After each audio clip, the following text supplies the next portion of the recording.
మొదటిగా ప్రార్థన అనే విషయానికి వస్తే, బైబిల్ గ్రంథంలో ఎక్కడైనా దేవుడు ఇంత సమయం ప్రార్థన చేయాలి అని దేవుడు మనతో ఏమన్నా చెప్పాడా? చెప్పలేదా? చెప్పారా? చెప్పలేదా? రోజుకి 15 నిమిషాలు ప్రార్థన చేయండి, అరగంట ప్రార్థన చేయండి, గంట ప్రార్థన చేయండి అని బైబిల్ గ్రంథంలో నుంచి దేవుడు ఏ రోజైనా మనకి పర్టికులర్గా ఒక సమయం ఇచ్చి ప్రార్థన చేయమని దేవుడు ఏమైనా చెప్పాడా? చెప్పలేదు. ఈరోజు మనందరం కూడా ఎక్కువగా మాట్లాడుకునే పదం ఏమిటి అంటే, ఒక అరగంట అన్నా రోజుకు ప్రార్థన చేయమ్మా, ఒక 10 నిమిషాలన్నా ప్రార్థన చేయమ్మా, ఒక దినమన్నా దేవుడితో గడపమ్మా అని చెప్పుకుంటూ ఉంటాం. ఇవి మనము వాడే పదాలు, ఇవి బైబిల్ చెప్తున్న పదాలు కాదు ఇవి. నువ్వు అరగంట ప్రార్థన చెయ్యి, గంట ప్రార్థన చెయ్యి, 2 దినాలు దేవుడి సన్నిధిలో ఉండు, ప్రార్థన చెయ్యి అనేది ఆది నుండి ఈ క్రమం వస్తూనే ఉంది. ఈ క్రమాన్ని సేవకులుగా మేము మాట్లాడుతున్న సందర్భాలు ఉన్నాయి, అనేక మంది మాట్లాడుతున్న సందర్భాలు ఉన్నాయి. ఇలా ప్రార్థనకి సమయాన్ని మనం ప్రత్యేకపరుచుకోవటానికి దేవుడు అలా మనకి చెప్పలేదు.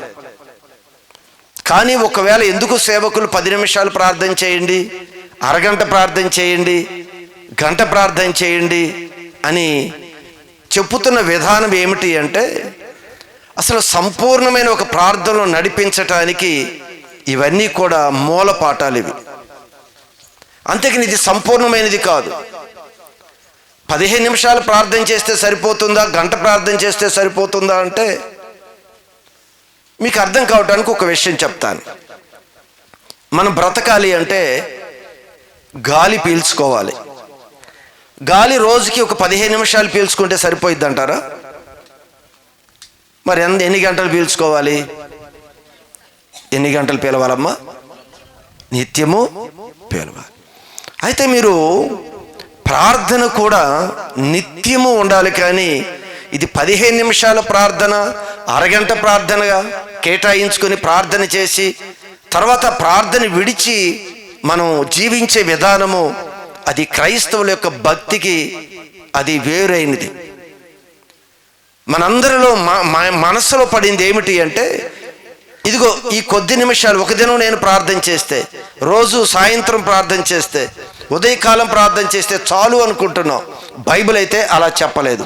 చూడండి ఒక్కసారి బైబిల్ గ్రంథంలో లూకా సువార్త 18వ అధ్యాయము 1వ వాక్య భాగంలో ఒక మాట చూస్తే, మీరు విసుగక నిత్యము ప్రార్థన చేయాలి అని ఇక్కడ ప్రభు తెలియచేస్తూ ఉన్నాడు. ఎప్పుడు ప్రార్థన చేయాలంట? నిత్యము ప్రార్థన చేయాలి. ఇక్కడ అరగంట ప్రార్థన, పావుగంట ప్రార్థన, 10 నిమిషాల ప్రార్థన అని రాయబడలేదు. బైబిల్ ఎక్కడా కూడా సమయాన్ని ప్రస్తావించలేదు. కానీ ఇక్కడ బైబిల్ ఏం చెప్తుంది అంటే నిత్యము ప్రార్థన చేయాలి. ఇది భక్తులు మన జాగ్రత్తగా దీని గురించి ఒక అవగాహన మనకు రావాలి. ఎన్ని సంవత్సరాల భక్తిని కొనసాగిస్తున్నా కూడా ఈ భక్తిలో ఫండమెంటల్గా మనం నేర్చుకోవలసిన ఒక ప్రార్థనా విధానంలోనే మనకి విషయాలు అర్థం కావట్లేదు. ఎన్ని నిమిషాలు దేవుడికి ఇస్తే సరిపోతుంది అనే ప్రార్థనా భక్తి దగ్గర ఆగిపోయాం మనం. కానీ దేవుడు చెప్పేది ఏమిటి అంటే నిత్యమును ప్రార్థన చేయాలి. ఎప్పుడు ప్రార్థన చేయాలమ్మా? నిత్యము ప్రార్థన చేయాలి, విసుక్కోకూడదు. నిత్యము కూడా, ప్రతి దినము, ప్రతి సమయము కూడా మనం ఈ ప్రార్థన చేయాలి. మరొక విషయం ఇంకా అర్థం కావాలంటే మరొక మాట తెలియజేస్తాను. చూడండి, దెస్సలోనికీయులకు రాసిన మొదటి పత్రికలో 5వ అధ్యాయము 15వ వాక్య భాగంలో మరొక మాట మనం చూస్తే, ఎడతెగక ప్రార్థన చేయండి. ఎడతెగక అంటే అర్థం ఏంటి? ఎడతెగకుండా అంటే ఎడతెగకుండా వర్షం కురుస్తుంది అంటాం. అంటే అర్థం ఏంటి? ఎక్కడ అది బ్రేక్ అవ్వదు. అయితే ప్రార్థన గురించి చెప్తున్న విషయంలో ఏమిటి అంటే, మొదటిగా ఆయన అంటాడు నిత్యము ప్రార్థన చేయాలి.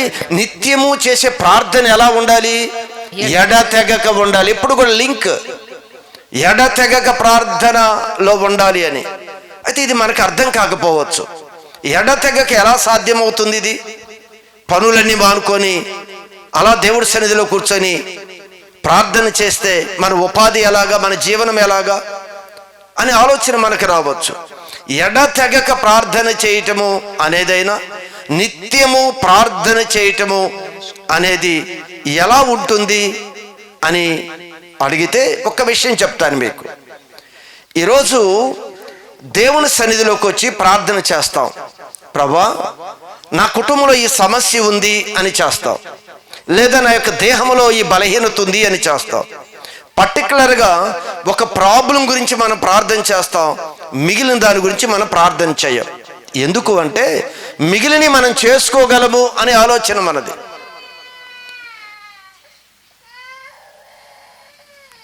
మిగిలిన వాటిని మనం చేసుకోగలము, అందుకే కదా మనం ప్రార్థన చేయం. కానీ నిత్యము ప్రార్థన అనేది ఏమిటి అంటే, చిన్నదైనా పెద్దదైనా ప్రతి విషయం గురించి కూడా దేవుని ముందు నువ్వు ప్రజెంట్ చేయాలి. ప్రతి చిన్నదైనా పెద్దదైనా సరే ప్రతి విషయం గురించి కూడా దేవుడి మీద ఆధారపడాలి అనేది వాక్యం చెబుతుంది. ప్రతి విషయంలో నువ్వు దేవుణ్ణి ఆధారం చేసుకోవాలి. చంటి బిడ్డలు తల్లిదండ్రులని ప్రతి చిన్న విషయానికి ఎలా ఆధారం చేసుకుంటారో, భక్తులైన మన అందరం కూడా ప్రతి చిన్న విషయమైనా, అది పెద్ద విషయమైనా ఖచ్చితంగా దేవుని ఆధారం చేసుకోవాలి. మనం కొన్ని సందర్భాల్లో కొన్ని మనకి బాగా తెలిసిన విద్యలు ఉంటాయి. ఆ పనుల్లో దేవుడి యొక్క సహాయాన్ని మనం అడగం. మన యొక్క జ్ఞానాన్ని బట్టి కొన్ని విషయాల్లో దేవుడిని మనం కోరుకోం. కానీ అది చిన్నదైనా పెద్దదైనా కూడా ఎప్పుడూ కూడా, ప్రభువా ఇదిగో నేను వెళుతున్నాను, నువ్వు నాకు తోడుగా ఉండు. ఇదిగో నేను ఫలాని వ్యక్తితో నేను మాట్లాడబోతున్నాను, నాకు తోడుగా ఉండు. కొన్ని సందర్భాల్లో మన జ్ఞానం ఏం చేస్తుంది అంటే, ఆ చిన్న వాళ్ళతోనే కదా మాట్లాడేది, దాని కొరకు మన ప్రార్థన అడుగుతామా దేవుణ్ణి? అర్థమవుతుందని నేను చెప్పే మాట. ఒకవేళ పెద్ద ఆఫీసర్ దగ్గరికి వెళ్ళాలి అనుకున్నప్పుడు, ప్రభా ఆయనతో ఎలా మాట్లాడాలో నాకు జ్ఞానం దయచేయి నాయనా అని ప్రార్థన చేస్తావు. కానీ నీకన్నా బాగా తక్కువలో ఉన్న వ్యక్తుల దగ్గరికి వెళ్ళి ఒకవేళ నువ్వు మాట్లాడాలి అనుకున్నప్పుడు, మరి దేవుడి దగ్గర ప్రార్థన చేసుకొని, ప్రభా వాళ్ళతో ఎలా మాట్లాడాలో నాకు తెలియదు, నువ్వు నాకు సహాయం చేయమని అడుగుతామా? అడగం. ఎందుకంటే మనకి దాన్ని ఎలా హ్యాండ్లింగ్ చేయాలో మనకు తెలుసు అనుకుంటాం. కానీ దేవుడు ఏం చెప్తున్నాడు? ప్రతి విషయంలో నువ్వు దేవుని యొద్దకు రావాలి. చిన్నవాడితో కానీ పెద్దవాడితో కానీ నువ్వు మాట్లాడే విషయం ఒక్కటే కాదు, నువ్వు ఏ పని చేసినా సరే ప్రతి చిన్నదానికి కూడా దేవుడి మీద ఆధారపడి దేవుని యొక్క ఆలోచన, దేవుని యొక్క సహాయాన్ని కోరుకునే మంచి ప్రార్థనా పరులుగా ఉండాలి అనేది దేవుని యొక్క ఆశ. మనం ఇన్ని సంవత్సరాలు ఉన్నా కూడా ఈ ప్రార్థనని ఒక పరిమితి ప్రార్థనగా చేశాం. ఒక పరిమితి, ఇంత సమయం, రోజుకి ఇంత సమయం. అది ఎందుకు సేవకులు మీతో చెప్తున్నారు అంటే, ముందు ఆ ప్రార్థన విధానాన్ని అలవాటు చేయటానికి. కానీ అదే అలవాటులో ఉండిపోయామే. కానీ ప్రతి విషయంలో కూడా నువ్వు నడిచేటప్పుడు, నువ్వు ప్రయాణం చేస్తున్నప్పుడు, నువ్వు మరొకరితో కూర్చున్నప్పుడు కూడా నువ్వు దేవుని సన్నిధిలో ప్రార్థన చేస్తూనే ఉండాలి. ప్రార్థనకి ప్రత్యేకంగా అరగంట కూర్చోవలసిన అవసరమేం లేదు. ఆ ప్రార్థనా జీవితంలో కానీ మీరు వెళ్ళగలిగితే, నేను ప్రభులోనికి వచ్చే కొత్తలో ఎన్నో గంటలు దేవుడి సన్నిధిలో కూర్చొని ప్రార్థన చేసేవాడు. 1-2 కాదు, ఎన్నో గంటలు, ఎన్నో నెలలు కూడా నేను తీర్మానం చేసుకొని దేవుడి సన్నిధిలో ప్రార్థన చేసిన దినాలు ఉన్నాయి. ప్రార్థన అంటే బాగా ఇష్టపడేవాడు నేను. ఎన్ని గంటలైనా విసుగు వచ్చేది కాదు ప్రార్థనలో. కానీ ఆ యొక్క దినాలన్నీ గడిచిపోయాయి. ఈ పరిచర్య విస్తరించుకుంటూ వెళ్ళిపోతూ ఉంది. మరి వస్తున్న ఫోన్ కాల్స్ అయినా, వస్తున్న వ్యక్తులతో మాట్లాడే విషయమైనా, అనేకమైన కొత్త వారికి దేవుని యొక్క స్వార్థ ప్రకటించే విషయమైనా, ఇవన్నీ కూడా బిజీ అయిపోతున్నా కూడా ప్రార్థన చెయ్యటం లేదు మనం అనుకుంటా. కానీ ప్రతి అడుగు, ప్రతి ఫోన్ కాలు, ప్రతి వ్యక్తితో డిస్కషన్ చేసే ప్రతి సమయంలో కూడా, ప్రభా నాకు నువ్వు జ్ఞానం దయచేయి, ఇదిగో ప్రభా నేను వెళుతున్నాను, నువ్వు నాకు తోడుగా ఉండు. ప్రతిది నిమిషం కూడా నా మనసంతా కూడా దేవుడి సన్నిధిలో ప్రార్థనే చేస్తూ ఉంటాడు. ఆపను. చిన్నది కూడా అనుకో, నా కింద వారితో మాట్లాడేటప్పుడు కూడా ఒకవేళ నా మాటలు ఎలా ఉంటున్నాయి.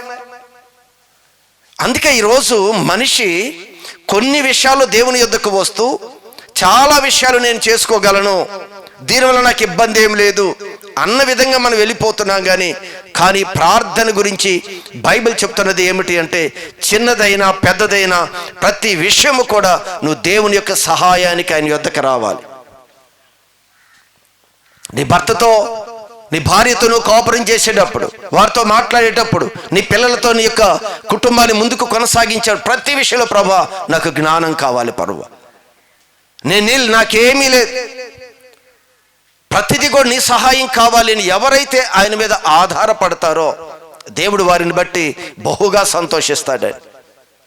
కొన్ని విషయాలకు వెళ్ళటం కాదు, ఏ రోజు కూడా మనకి తప్పు అనిపించలేదా? అయ్యో మిగిలిన దేవుడి మీద ఆధారపడటం లేదే. మన ఆత్మీయ జీవితంలో కొన్ని సందర్భాలు నష్టాలు వస్తాయి, ఇబ్బందులు వస్తాయి. అవన్నీ ఎందుకు వస్తాయి? నన్ను అడగక మీరు ఆలోచన చేస్తున్నారు, అడగక ఆలోచన చేస్తున్నారంట. పాపమునకు పాపాన్ని కూర్చుకుంటున్నారంట. నేను నియమించని సంధిని చూడండి, చాలా క్లియర్గా చెప్పాడు ప్రభు. చదువు, ఆ 2 మాటలు ఒక్కసారి చదవండి. పాపమునకు పాపము కూర్చుకొనున్నట్లుగా. పాపానికి పాపం ఎలా కూర్చబడుతుందో తెలుసా? ఎలా మనకి అంత బాగున్నట్లునే ఉంటున్నావు, దేవుడి దగ్గర ప్రార్థన చేస్తున్నట్లుగానే దేవుని పిల్లలుగా ఉంటూ ఉన్నామే, కానీ మన ప్రార్థన విధానం తెలియకపోతే ఎలా పాపంలోకి వెళ్ళిపోతామో, పాపంలోకి ఎలా కూర్చబడతామో మీరు ఆలోచించండి. పాపమునకు పాపము కూర్చుకొనున్నట్లుగా వారు నన్ను అడుగక ఆలోచన చేయుదురు. నన్ను అడుగక వారు ఆలోచించారు. ఎందుకు అది పాపంగా మార్చబడుతుందో తెలుసా? అడుగక ఆలోచన చేస్తున్నారు అంటే మనం అన్ని ఆయన అడగం, అన్ని విషయాల్లో దేవుడు సహాయానికి వెళ్ళం. మనకు కొన్ని ఆలోచనలు ఉన్నాయి, మనకు కొన్ని ఇష్టాలు ఉన్నాయి, దీని దగ్గర ఏమీ కూడా ఆయన దగ్గరికి రావు మనం. అందుకే ప్రభు చెప్తున్నాడు, పాపంలోకి ఎలా వెళుతున్నావు? పాపానికి పాపం కూర్చుకుంటున్నామంట. కారణం ఏమిటి అంటే ఆయన అడగక, ఆయన సహాయానికి వెళ్ళక, ఆయన ఆలోచన కొరకు వెళ్ళక. అందుకే అక్కడ రాస్తూ ఉన్నాడు, అడుగక ఆలోచన చేయుదురు, ఆలోచన చేస్తారు, నా ఆత్మ నియమింపని సంధి చేసుకుంటారు. నాకు ఇష్టం లేనిది, దేవుని ఆత్మకి ఇష్టం లేనిది, దేవుడికి ఇష్టం లేని వాటితో మీరు సంధి చేసుకుంటున్నారు. అందుకే మన ప్రార్థన లోపం ఇదే. నువ్వు పర్టికులర్గా ఒక టయాన్ని కేటాయించి ప్రార్థన చేస్తే మనం ఆత్మీయతలో ఎదగటానికి చాలా కష్టంగా ఉంటుంది. ప్రార్థన సమయాన్ని కేటాయించడం కాదు, ప్రతి క్షణము కూడా నేను నడుస్తున్నా, ప్రయాణం చేస్తున్నా, తోటి వారితో మాట్లాడుతున్నా, ప్రతి విషయంలో కూడా నా మనసు ప్రార్థన చేస్తూనే ఉంటుంది. నేను కూర్చున్నప్పుడు ఎవరో సంఘంలో కొన్ని కుటుంబాలు జ్ఞాపకం వచ్చాయి అనుకోండి, వెంటనే ప్రార్థన చేయటం ప్రారంభిస్తా. ప్రత్యేకంగా వారి గురించి నేను కూర్చునే సమయం లేకపోయినా, అది నేను జర్నీలో ఉన్నా, నేను ప్రయాణం డ్రైవింగ్లో ఉన్నా సరే ఖచ్చితంగా నేను ఆలోచిస్తాను, ప్రభా వాళ్ళకి జ్ఞాపకం చేసుకో, ప్రభా వారికి సహాయం చేయి, ప్రభా నేను వెళ్ళబోతున్న ప్రదేశంలో నీ చిత్తం ఏంటో చక్కగా నాకు తెలియచేయి ప్రభా. నేను ఆ ప్రదేశానికి వెళ్తాను, నేను ఎక్కడ వాడుకోబోతున్నావు నాకు ముందుగా తెలియచేయి, నేనేం మాట్లాడాలో నాకు తెలియచేయి. అసలు నా మనసు ఎప్పుడు కూడా నేను ఆపను. నిద్రలో మనం రెస్టే కానీ మిగిలిన సమయం అంతా కూడా అది చిన్నదైనా పెద్దదైనా దేవుని యొద్ద ఏం చేయాలి? ఆలోచన. అక్కడంట దేవుడు ఆలోచన కొరకు రావటం లేదంట, ఆత్మ నియమింపని సంధి చేసుకుంటున్నారంట. నా నోటి మాట విచారణ చేయరు. అది నా నోటి మాటని విచారణ చేయరు. ఏది చేయం మనం. గమనించండి, ఇంత విధానంలో మనం ఎదిగినా కూడా మన యొక్క ప్రార్థన గురించి స్పష్టంగా బైబిల్ చెప్తుంది. ఈ విధానం మనం మార్చుకోవాలి. అయితే రోజు 15 నిమిషాలు ప్రార్థన చేసే పని లేదా? రోజుకి గంట ప్రార్థన వద్దంటున్నారా అని రూట్లోకి మీరు మరొకటి తీసుకొచ్చి అది లేకుండా ఇది లేకుండా తీసేయకండి. అది చేస్తూ అది ఆపక దీన్ని కొనసాగించాలి. అది ఆపొద్దు. నేను చెప్పాను కదా అయ్యగారు 15 నిమిషాలు 20 నిమిషాలు అరగంట ఈ ప్రార్థనలు వద్దన్నారు అని దాన్ని ఆపవద్దు. ఏం చేయాలి ఇప్పుడు? అది చేస్తూ దాన్ని ఆపకుండా దీనిని కొనసాగించాలి ముందుకి. అప్పుడు ఒక పరిపూర్ణతలోకి వెళ్ళిపోతాం మనం. ఖచ్చితంగా ఆ ప్రార్థన దేవుడికి అంగీకారమైన ప్రార్థన. ఖచ్చితంగా ప్రతి విషయంలో మన దేవుడి మీద ఆధారపడుతున్నాం. చక్కని ఆలోచన ఇస్తాడు ఆయన, చక్కని జ్ఞానం ఇస్తాడు, మంచి ధైర్యాన్ని ఇస్తాడు, మంచి విశ్వాసంలో మనం బలవంతులుగా మార్చబడతాం. ప్రతి విషయంలో నువ్వు నడుస్తున్నప్పుడు ప్రార్థించి, ఎక్కడికి వెళ్తున్నావు దాని గురించే ప్రార్థనలో పెట్టు. అది చిన్నదే, నువ్వు చేసుకోగలిగిందైనా సరే, నువ్వు చేయగలవు అయినా సరే దాని గురించి నువ్వు ప్రార్థనలో పెట్టు. చక్కగా నువ్వు కూర వండుతావు, వంట చేస్తావు, దానికి ఏమైనా ప్రార్థన చేసుకుంటావా? అయ్యా చక్కగా ఇలా ఉండాలి అలా ఉండాలని చెయ్యవు. చేస్తూ కూడా ప్రతిదీ కూడా ప్రభు నాకు జ్ఞానం దయచే, ప్రతిదీ ఆయన మీద ఆధారపడటం అలవాటు చేసుకుంటే అన్ని విషయాల్లో మన పరిపూర్ణులుగా మార్చబడతాం.